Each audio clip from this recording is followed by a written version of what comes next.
ರೀ 2 ಗಂಟೆಯಿಂದ ನೋಡ್ತಾನೆ ಇದ್ದಾರೆ. ಮಧ್ಯಾಹ್ನ ಆಗೋಯ್ತು, ಊಟಕ್ಕೆ ಬಡಿಸ್ಬಿಡ್ಲಾ? ಪರಿಹಾರ ಸಿಗ್ತಾ ಸೋಮಿಯಾಜಿಗಳೇ? ಅದು ದಯವಿಟ್ಟು ಇಲ್ಲ ಅಂತ ಮಾತ್ರ ಹೇಳ್ಬೇಡಿ. ಹುಡುಕೆ ಇದ್ದಕ್ಕಿದ್ದಾಗೆ ಮಳೆ ಬಂದ್ಬಿಡ್ತಲ್ಲ.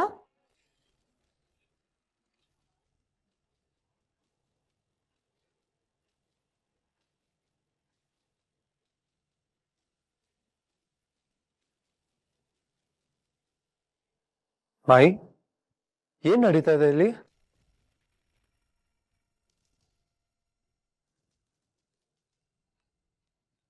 ಅಮ್ಮ, ಯಾಕೆ ಇವರೆಲ್ಲ ಬಂದಿದ್ದಾರೆ?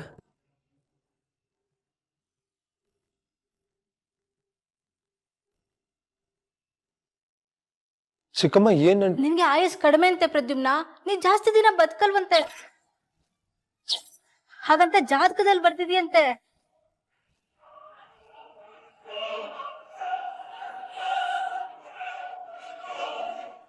ಅಮ್ಮ, ಏನಂದೆ ನೀನು? ಅಣ್ಣ, ಮಂದಾಕಿನಿ,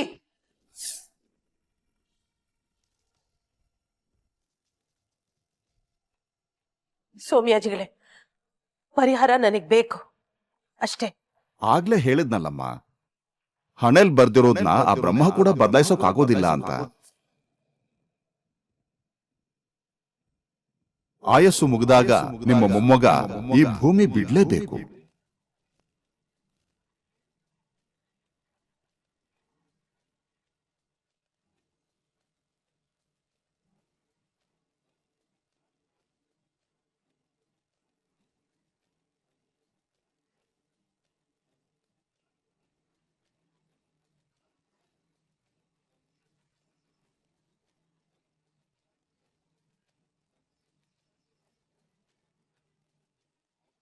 ಮಾಯಿ,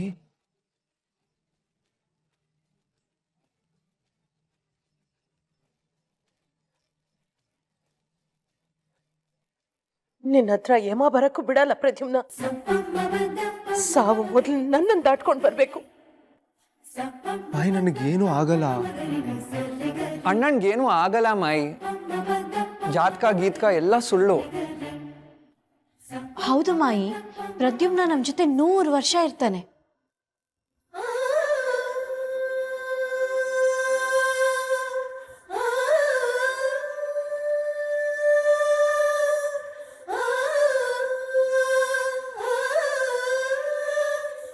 ನಮಸ್ಕಾರ ಗುರುವರಿಯರೇ. ನಿಮ್ಮ ಬಳಿ ಒಂದು ಪ್ರಶ್ನೆ ಕೇಳಬಹುದೇ? ಬೇಕಾಗಿಲ್ಲಮ್ಮ. ಮೊದಲೇ ನಿನ್ಗೆ ಏನು ಮಾತಾಡ್ತೆ ಅನ್ನೋ ಪ್ರಜ್ಞೆ ಇಲ್ಲ. ಪ್ರಶ್ನೆ ಕೇಳೋ ಸಮಯನ ಇದು? ದಯವಿಟ್ಟು ನೀನು ಸುಮ್ಮನೆ ಇದ್ಬಿಟ್ರೆ ಸಾಕು. ಪ್ರಶ್ನೆ ಕೇಳುವುದಕ್ಕೊಂದು ಕಾರಣವಿದೆ ಮಾನವ. ಏನಿದೆ ಪ್ರಶ್ನೆ? ಅದರಿಂದ ಯಾವ ಉಪಯೋಗನೂ ಇಲ್ಲ. ಹೇಳ್ತಾ ಇಲ್ವಾ ಅಲ್ಲಿ ಶಾಸ್ತ್ರಿಗಳು, ಅದನ್ನ ಯಾವ ಮನುಷ್ಯನಿಂದನೂ ಬದಲಾಯಿಸೋಕೆ ಸಾಧ್ಯ ಇಲ್ಲ. ಹಣೆ ಬರದಲ್ಲಿ ಏನು ಬರ್ದಿರುತ್ತೋ ಹಾಗೆ ನಡೆಯೋದು ಅಂತ. ಅದನ್ನೇ ಕೇಳಲು ಹೊರಟಿರುವುದು.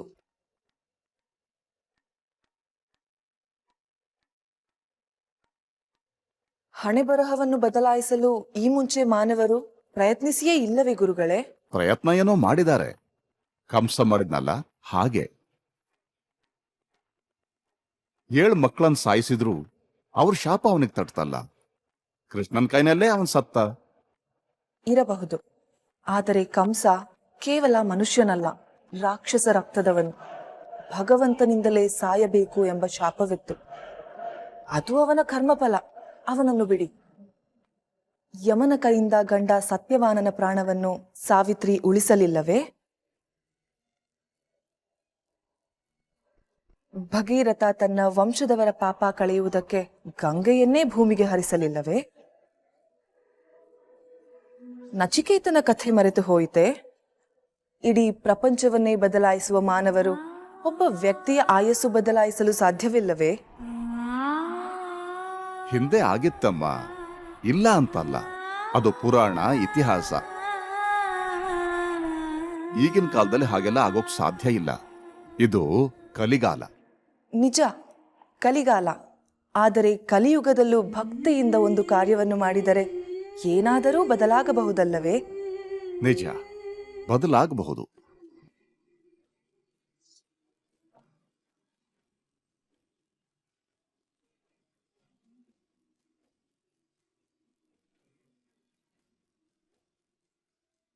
ವೃದ್ಧ ಮಾನವೇ, ಆಪದ್ಬಾಂಧವನ ಮೇಲೆ ನಿನ್ನ ಪ್ರೀತಿಯನ್ನು ನಾನು ನೋಡಿದ್ದೇನೆ. ಆ ಪ್ರೀತಿಯ ಜೊತೆಗೆ ಛಲವೂ ಸೇರಿಕೊಂಡರೆ ಯಾರ ಕೈಯಿಂದಲೂ ಆಪದ್ಬಾಂಧವನನ್ನು ಈ ಭೂಮಿಯಿಂದ ಕರೆದೊಯ್ಯಲು ಸಾಧ್ಯವಿಲ್ಲ.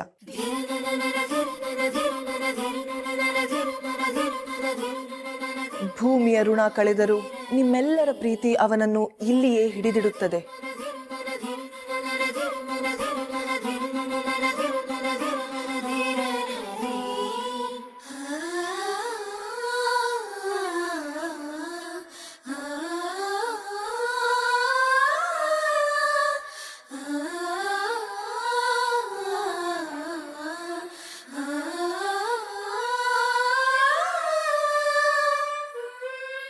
ಅಮೃತಪಾಲಿ, ಬಾ ನಾವು ಹೋಗಿ ಫಸ್ಟ್ ಫ್ರೆಶ್ ಅಪ್ ಆಗೋಣ. ಅರ್ಥವಾಗಲಿಲ್ಲ. ನೀನ್ ಬಾ ಅಮೃತಪಾಲಿ.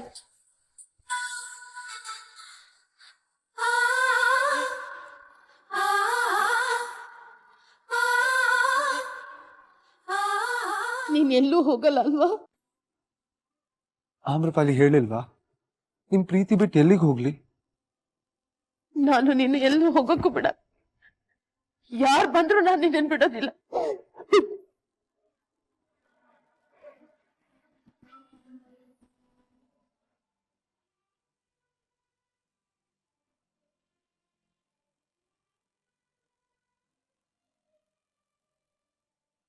ನಾನು ಎಲ್ಲೂ ಹೋಗಲ್ಲ ಅಮ್ಮ. ನಿಮ್ಮನ್ನೆಲ್ಲ ಬಿಟ್ಟು ನಾನು ಎಲ್ಲಿಗೆ ಹೋಗ್ಲಿ?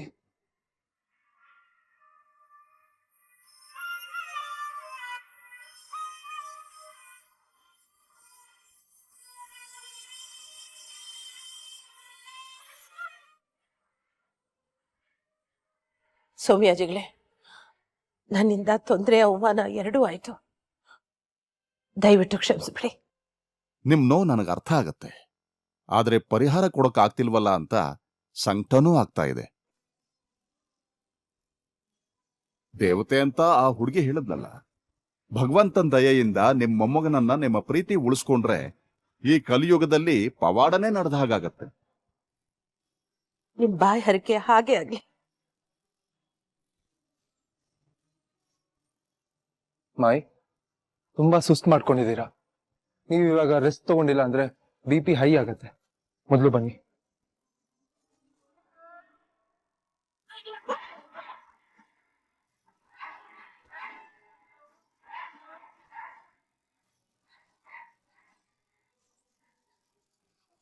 ಅವರಿಬ್ರು ಜಾತಕನ ನೋಡಿ ಒಂದ್ ಮುಹೂರ್ತ ಇಟ್ಕೊಟ್ಬಿಡಿ. ಮುಹೂರ್ತನ? ಹೌದು ಅಣ್ಣ, ಮದುವೆಗೆ. ಅಂದ್ರೆ ಯುಕ್ತಿ ಪ್ರದ್ಯುಮ್ನಗೂ ಮದ್ವೆ ಮಾಡುದು ಅಂತನಾ? ಮಾಯಿ ಏನು ಹೇಳಲೇ ಇಲ್ಲ. ಹಾ, ಮಾಯಿ ಬಾಯಿ ಬಿಟ್ಟೇನು ಹೇಳಿಲ್ಲ. ಆದ್ರೆ ಜಾತಕ ಕೂಡಿದ್ರೆ ಆಗತ್ತೆ ಅಂತ ಹೇಳಿದ್ರು. ಜಾತಕ ಕೂಡುತ್ತಲ್ವಾ ಸೌಮ್ಯಾಜಿಗಳೇ? ಅಲ್ಪಾಯುಷ್ಯ ಅನ್ನೋದೊಂದು ಬಿಟ್ರೆ ರಾಶಿ, ನಕ್ಷತ್ರ, ಗಣ ಎಲ್ಲಾ ಸೇರುತ್ತೆ. ಮತ್ತೇನಾಯ್ತಲ್ಲ. ಹೇಗಿದ್ರು ಆ ವಿಚಿತ್ರವಾಗಿರೋ ಹುಡುಗಿ ಹೇಳಿದಾಳೆ ಮಾಯಿ ತನ್ನ ಪ್ರೀತಿಯಿಂದ ಪ್ರದ್ಯುಮ್ನ ಉಳಿಸ್ಕೋತಾರೆ ಅಂತ. ಆಮೇಲೆ ಯುಕ್ತಿಗೂ ಪ್ರದ್ಯುಮ್ನಗೂ ಮದುವೆ ಮಾಡಿದ್ರೆ ಯಾರಿಗೂ ಅಭ್ಯಂತರ ಇರಲ್ವಲ್ಲ. ಒಂದ್ ಒಳ್ಳೆ ಮುಹೂರ್ತ ನೋಡ್ಬಿಡಿ ಸೌಮ್ಯಾಜಿಗಳೇ, ಉಪಕಾರ ಆಗತ್ತೆ. ಹೋಗ್ ಬನ್ನಿ.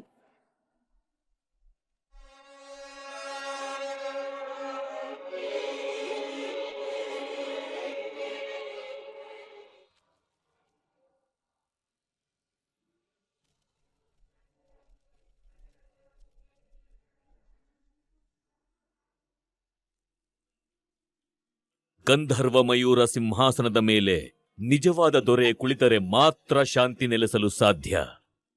ಅಥರ್ವ ದೇವರ ಪುತ್ರ ಗಂಧರ್ವ ರಾಜಕುಮಾರ ಇನ್ನೂ ಬದುಕಿದ್ದಾರೆ. ಎಲ್ಲಿದ್ದಾರೆ ಹೇಳಿ ಪಿತಾಶ್ರೀ? ಭೂಲೋಕದಲ್ಲಿ. ಪುತ್ರಿ, ಅವರಿಗೆ ಸತ್ಯದ ಪರಿಚಯ ಮಾಡಿಸಿ ಮತ್ತೆ ಅವರನ್ನು ಗಂಧರ್ವ ಲೋಕಕ್ಕೆ ಕರೆತರುವ ಜವಾಬ್ದಾರಿ ನಿನ್ನದು ಮಗಳೇ. ಈ ಪದಕವನ್ನು ಕಳೆದರೆ ರಾಜಕುಮಾರನನ್ನು ಹುಡುಕುವ ಆಸೆ ಮಣ್ಣು ಪಾಲಾಗುತ್ತದೆ.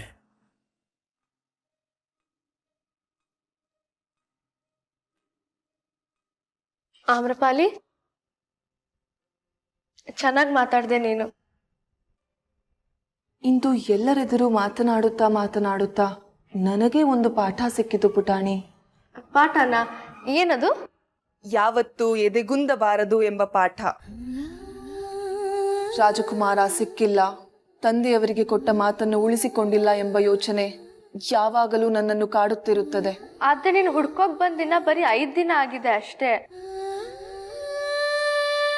5 ದಿನಗಳಲ್ಲಿ ದುಷ್ಟ ಧನಂಜಯ ಇನ್ನೇನು ಅನಾಹುತ ಮಾಡಿರುತ್ತಾನೋ, ಇನ್ನೇನು ಹಾನಿ ತಂದಿರುತ್ತಾನೋ. ಇಲ್ಲ, ನಾನು ಭಯಕ್ಕೆ ನನ್ನ ಮನಸ್ಸನ್ನು ಒಪ್ಪಿಸುವುದಿಲ್ಲ. ವಿಧಿಯನ್ನು ಬದಲಿಸಬೇಕಾದರೂ ಸರಿ, ನಾನು ರಾಜಕುಮಾರನನ್ನು ಹುಡುಕಿ ಕರೆದುಕೊಂಡೇ ಗಂಧರ್ವ ಲೋಕಕ್ಕೆ ಹೋಗುತ್ತೇನೆ.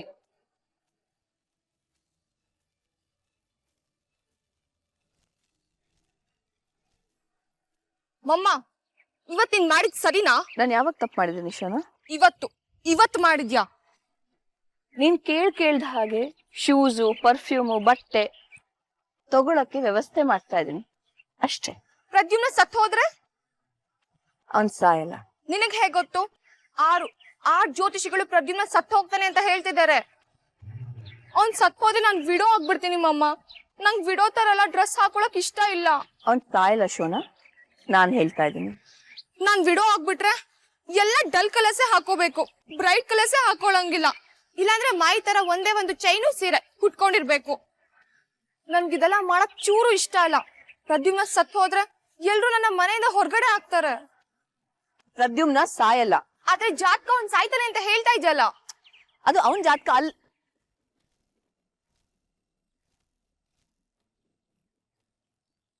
ಏನ್ ಹೇಳ್ತಾ ಇದ್ಯಮ್ಮಮ್ಮ? ಹೌದು ಶೋನಾ, ಅದು ಪ್ರದ್ಯುಮ್ನ ಜಾತಕ ಅಲ್ಲ. ಮತ್ ಯಾರ್ದು? ಅದನ್ನೆಲ್ಲ ಕೇಳ್ಬೇಡ, ಹೇಳಕ್ಕಾಗಲ್ಲ. ಅವನಿಗೆ ಏನೂ ಆಗಲ್ಲ, ಯೋಚನೆ ಮಾಡ್ಬೇಡ ಶೋನಾ. ಪ್ರಾಮಿಸ್ ಮಾಡು ಶೋನಾ, ನೀ ಈ ವಿಷಯ ಯಾರಿಗೂ ಹೇಳಲ್ಲ ಅಂತ. ನಿಂಗ್ ಜಾತಕದ ಬಗ್ಗೆ ಏನು ಗೊತ್ತಿಲ್ಲ ಅನ್ನೋ ಹಾಗಿದ್ಬಿಡು. ನಿಂಗ್ ಈ ಮಾಮನ್ ಮೇಲೆ ನಂಬಿಕೆ ಇಲ್ವಾ?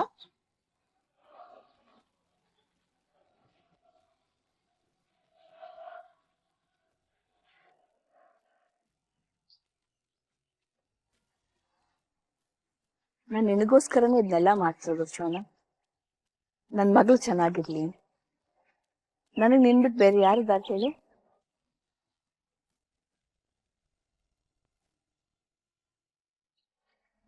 ನನ್ಗೂ ನಂಬಿಕೆ ಇದೆ ನೀನ್ ರಾಜ್ಕುಮಾರನ್ನ ಹುಡುಕಿ ಕರ್ಕೊಂಡು ಹೋಗ್ತೀಯಾ ಅಂತ.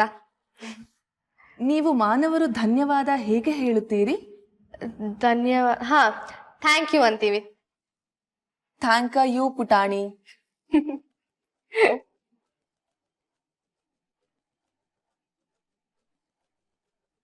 ನೀನ್ ನಗ್ತಾಗ ಎಷ್ಟ್ ಚೆನ್ನಾಗ್ ಕಾಣಿಸ್ತೆ ಗೊತ್ತಾ? ನಿಮ್ ಗಂಧರ್ವ ಲೋಕದಲ್ಲಿ ಎಲ್ರು ಇಷ್ಟೇ ಚೆನ್ನಾಗಿದ್ದಾರಾ? ಗಂಧರ್ವ ಲೋಕದಲ್ಲಿ ನನಗಿಂತಲೂ ಸುಂದರಿಯರಿದ್ದಾರೆ. ನಿಜವಾಗ್ಲೂ ನಿನ್ಗಿನ್ನ ಸುಂದರವಾಗಿರೋರು ಈ ಪ್ರಪಂಚದಲ್ಲೇ ಇಲ್ಲ ಅನ್ಸತ್ತೆ. ಎಷ್ಟು ಲೋಕಗಳನ್ನು ನೋಡಿದ್ದೀಯಾ ನೀನು? ಲೋಕನ, ನಾನು ಈ ದೇಶ ಬಿಟ್ಟು ಆಚೆನೆ ಹೋಗಿಲ್ಲ. ಹಾಗಿದ್ದರೆ ನನಗಿಂತ ಸುಂದರಿಯರು ಯಾರೂ ಇಲ್ಲವೆಂದು ನಿನಗೇಗೆ ಗೊತ್ತು?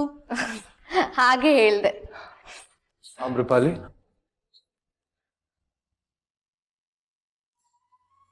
ವೃದ್ಧ ಮಾನವೇ, ತಾವು ಹೇಳಿ ಕಳುಹಿಸಿದ್ದರೆ ನಾನೇ ಬರುತ್ತಿದ್ದೆ.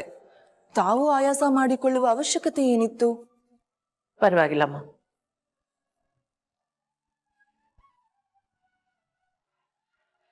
ನಿಮ್ ಮಾತು ಇವತ್ತು ಈ ಜೀವಕ್ಕೆ ತಂಪು ಕೊಟ್ಟಿದ್ದೆ.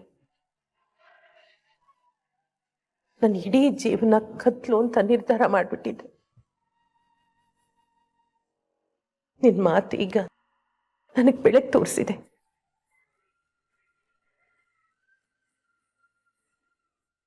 Thank you. ಬನ್ನಿ ಮಾಯಿ, ನೀವು ರೆಸ್ಟ್ ತಗೋಬೇಕು.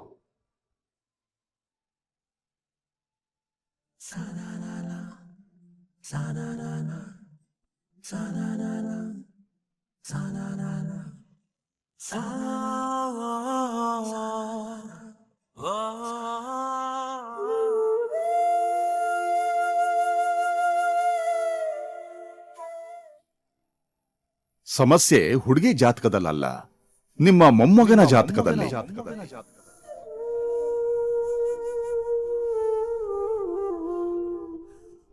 ನಿಮ್ಮ ಮೊಮ್ಮಗ ಅಲ್ಪಾಯುಷಿ. ಜಾತಕದ ಪ್ರಕಾರ ಅವನು ಇಷ್ಟು ದಿನ ಬದುಕಿರೋದೇ ಹೆಚ್ಚು.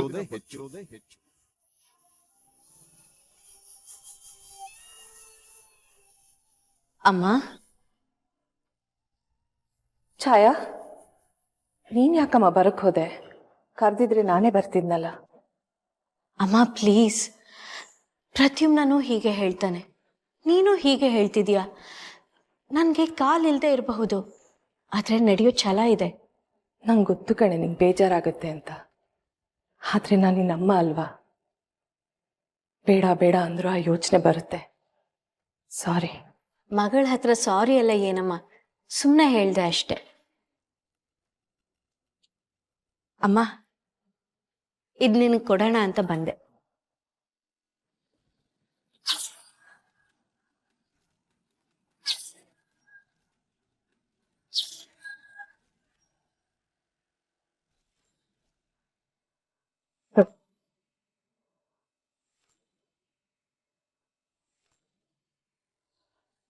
ಎಲ್ಲಿ ಸಿಕ್ತು ಛಾಯಾ? ಈಶ್ವರಿ ಅತ್ತೆ ರೂಮ್ ಹತ್ರ.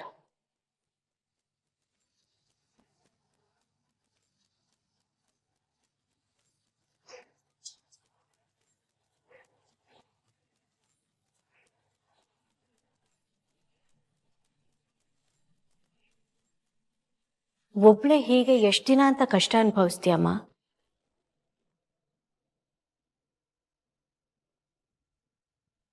ಯಾವ ವಿಷಯದ ಬಗ್ಗೆ ಮಾತಾಡ್ತಿದ್ಯಾ? ನಿನ್ಗೂ ಗೊತ್ತಮ್ಮ ಯಾವ ವಿಷಯ ಅಂತ.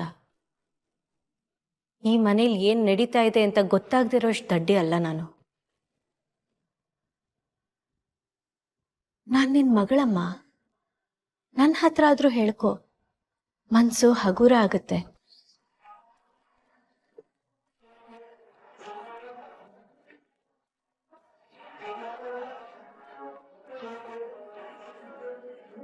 ವೃದ್ಧ ಮಾನವೇ ಎಷ್ಟು ಒಳ್ಳೆಯವರಲ್ಲವೇ? ಏನು ಮಾಯಿ ಒಳ್ಳೆಯವರ? ನೀನ್ ಅವ್ರ ಕೈಲಿ ಒಂದ್ಸಲಿ ಬೈಸ್ಕೊ, ಅವಾಗ ಗೊತ್ತಾಗತ್ತೆ. ತಪ್ಪು ಮಾಡಿದವರಿಗೆ ಆ ಭಯವಿರಬೇಕು, ತಪ್ಪೇ ಮಾಡದಿದ್ದರೆ ಆಯಿತು. ನಿನಗ್ ಸರಿ ಅನ್ಸಿ ಅವ್ರಿಗೆ ತಪ್ಪು ಅನ್ಸಿದ್ರೆ? ನೀನು ಹೇಳುವುದರಲ್ಲೂ ನಿಜವಿದೆ. ಸರಿ, ಅದ್ ಬಿಡು. ಈಗ ರಾಜ್ಕುಮಾರನ್ ಹೇಗ್ ಹುಡ್ಕದ್ ಹೇಳು, ನಾನು ಸಹಾಯ ಮಾಡ್ತೀನಿ. ರಾಜಕುಮಾರನನ್ನು ಹುಡುಕುವ ಮೊದಲು ನನ್ನ ಪದಕವನ್ನು ಹುಡುಕಬೇಕು. ಪದಕನ? ಹೌದು, ಪದಕದ ಸಹಾಯವಿಲ್ಲದೆ ನಾನು ರಾಜಕುಮಾರನನ್ನು ಹುಡುಕಲು ಸಾಧ್ಯವಿಲ್ಲ. ಎಲ್ಲೋಯ್ತು ಪದಕ? ಅಂದು ಅಪಘಾತವಾದಾಗ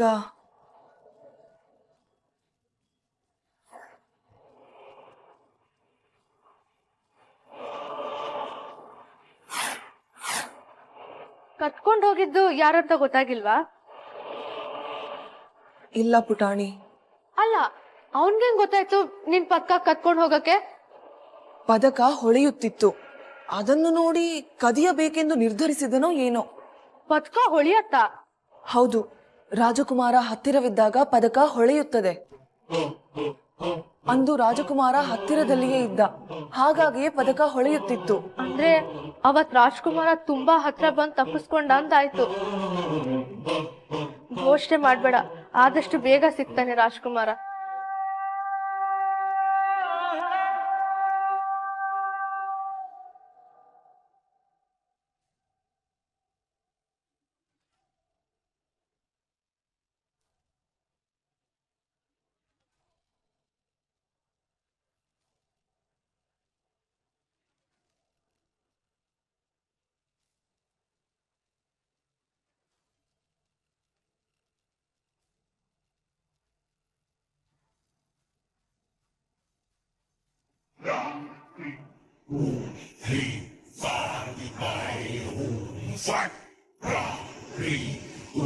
Fight!